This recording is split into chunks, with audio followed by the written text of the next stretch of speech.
Hi everyone, Georgian here, and finally I did it. This is episode 1 of $100 keyboard builds. Custom mechanical keyboards can be quite expensive, as you know. So what I plan to do in this series is try and show you affordable builds that are around $100 so I can encourage more people to join the hobby. Though granted, I did overspend a bit on this build, but I'll try to do better next time.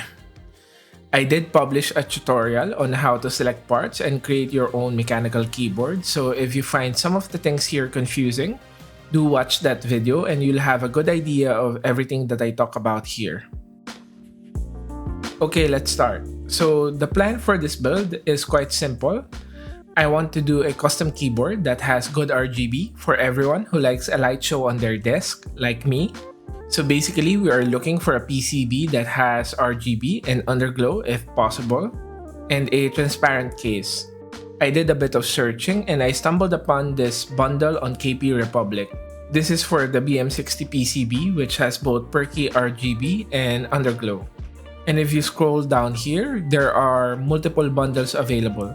The one I bought was bundle 8, which costs $77, and they also have free shipping to the Philippines, though it takes a while. For that, you get a case. You choose between white, black, and clear. I went for clear for better lighting. You also get the PCB, which is the BM60. It is layout 2, the question mark layout, north-facing LEDs, QMK supported, and tons of RGB. Since I already used this PCB before, it has the stabilizers installed already. You also get an aluminum plate and 70 switches. I went for Gateron Yellows. So you have 5 out of the 6 parts needed to build the keyboard for $77. We only need keycaps. For the keycaps, you can get some decent ones online for less than $20 like this one. So you can definitely do this build below $100 if you want. However, I have a couple of keycaps here that I have bought previously that I plan to use. I initially planned to use this HK Gaming keycaps that are worth $40, but I ended up not using this for reasons I will talk about later in the build. Okay, so let's go ahead and build the keyboard. I had the stabs already installed, so we can go straight to putting the plate and some switches. Put switches on the corners first to make sure everything is aligned. Then put switches on the stabs, then test it with some keycaps to see if there is rattle. If it sounds good, then proceed with putting the rest of the switches. These Gateron Yellows were lubed beforehand with G-Lube from Glorious. Cost is $10 per vial, but it's good for 500 switches. If you hear a crunching sound or some of the keys don't work, remove the switch and straighten out the pin and you should be good.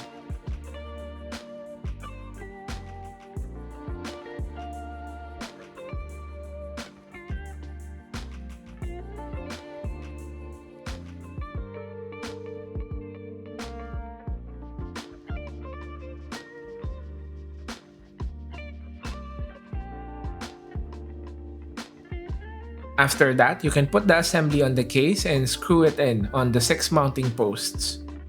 This is where I tested the keycaps to see if I will get interference. If you watch my tutorial video, you know that north-facing PCBs will have issues with thick cherry profile keycaps. The BM60 is a north-facing PCB. As you can see here, the LED is at the top of the socket, and the HK Gaming keycaps are cherry profile keycaps that are surprisingly thick for a $40 keycap set.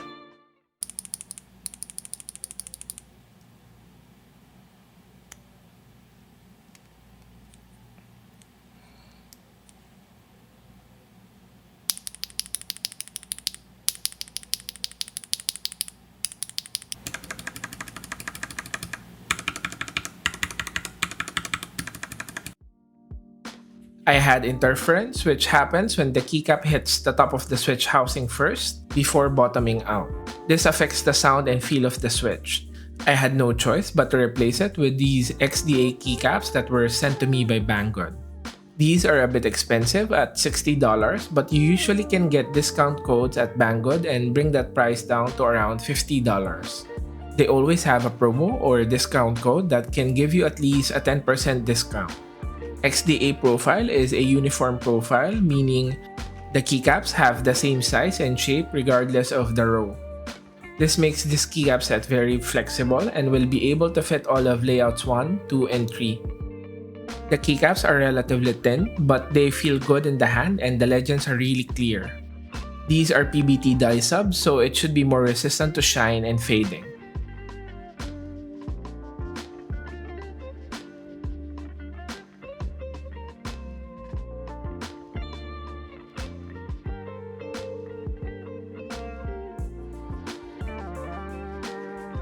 And this is the keyboard. Really great RGB and the typing experience is also quite nice.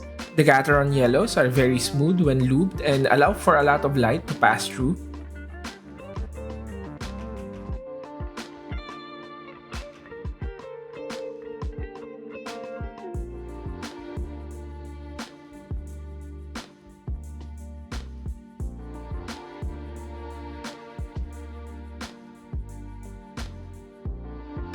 Let's do a sound test.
So to recap, the BM60 bundle costs $77, keycaps around $52, and the G-Lube for around $1 for a total of $130. Now you may say, I can just buy something like the Gamma K61 and have a lot of RGB for $60. Yes, that's true, but what this build allows you to do is upgrade and customize everything on the board. With a pre-built keyboard, usually you can only change keycaps and switches. With this one, if you find a PCB or case that you like, it's easy to swap. For example, for this build, the weakest point will probably be the case, and I would suggest you upgrade it when you have the budget. You can choose an aluminum case or a frosted acrylic case like the Tofu 60. This gives you a case that has a better sound profile and light diffusion. And that is it for this video. If you enjoyed this one, even though I overspent a bit, consider subscribing and turning on notifications so you will see future episodes of the series. I will leave you with the sound test of the Tofu acrylic version of the build. See you in the next one. Bye!